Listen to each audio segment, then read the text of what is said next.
लॉन्सवरती जो भारतीय जनता पक्ष, शिवसेना आणि राष्ट्रवादीचा मेळावा झाला, त्यांनी खंत व्यक्त केली।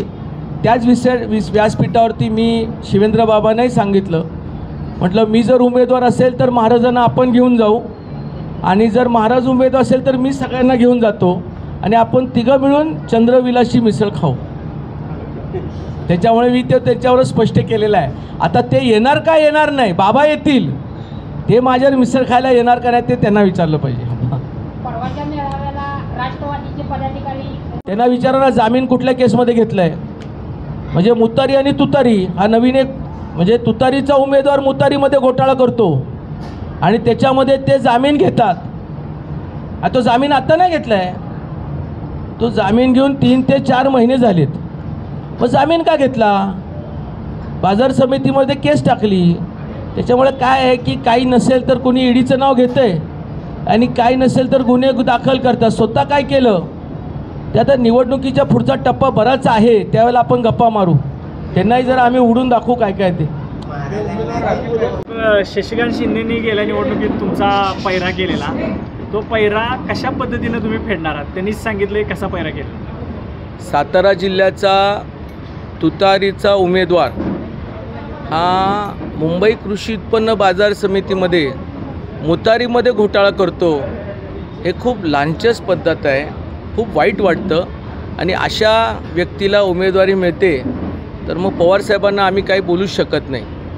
राहिला मुद्दा 2019ला त्यांनी पोटाच्या बेंबीच्या देठापासून त्यांनी मला प्रत्यक्षात विरोध केला।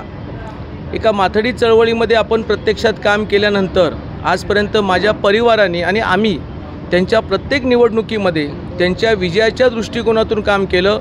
मग शेवटचा विजय त्यांचा कोरेगाव मतदारसंघातून झाला, परंतु 19ला त्यांनी ज्या पद्धतीनं आमच्या काही सहकाऱ्यांना हाताशी धरून आमच्या विरोधामध्ये जे काय कट कारस्थान लाभलं, नक्कीच त्यांना रिटर्न गिफ्ट म्हणून कुठेतरी देण्याची मला संधी आलेली आहे।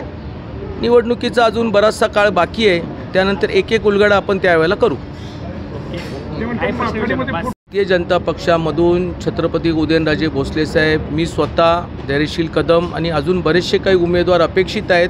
मला विश्वास आहे की आदरणीय देवेंद्र फडणवीस साहेब सातारकरांचा कौल घेऊन एकनाथ शिंदे, अजितदादा पवार हे तिघंही मिळून एक चांगला उमेदवार, मग तो उमेदवार कुठलाही असू, कुठलाही चिन्ह असू, तो लवकरात लवकर जाहीर होईल आणि निवडणुकीच्या माध्यमातून मतदारांपर्यंत पोहोचवण्यासाठी त्याला चांगला वेळ मिळेल। कारण मतदारांपर्यंत पोचणं हे फार गरजेचं आहे। नक्कीच आज उद्या एक दिवसात तो निर्णय होईल।